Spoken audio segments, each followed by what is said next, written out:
ভাই, দেখতেছি অনেক টাকা ইনকাম করলেন। বাবা যখন ইনকাম করতো, ফ্যামিলি চালাইতো, আর এখন আপনি ইনকাম করেন, এখন কেমন লাগে আপনার কাছে? বাবা যখন ইনকাম করতো 7-8 জন খাওয়ান না ছিলাম সংসারে, কিন্তু তখন না খায়া থাকছি। আর এখন নিজে ইনকাম কইরা না খায়াও থাকা লাগে, বহুদিন না খায়া থাকা লাগে, এটা বলার ভাষা নাই।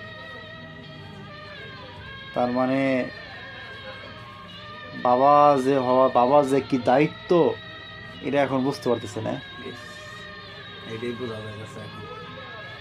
আসলে কি বর্তমানে সমাজের ছেলেরা তো মানে বোঝে না যে বাবা কি জিনিস, বাবা যে কি দায়িত্ব, বাবা যে কতটুক দায়িত্ব নিয়ে একটা ফ্যামিলি পরিচালনা করে, নিজে না খাইয়া ছেলে সন্তানদের এখন খাওয়া। নিজে লাখ লাখ ইনকাম করলেও না খায়া থাকা লাগে।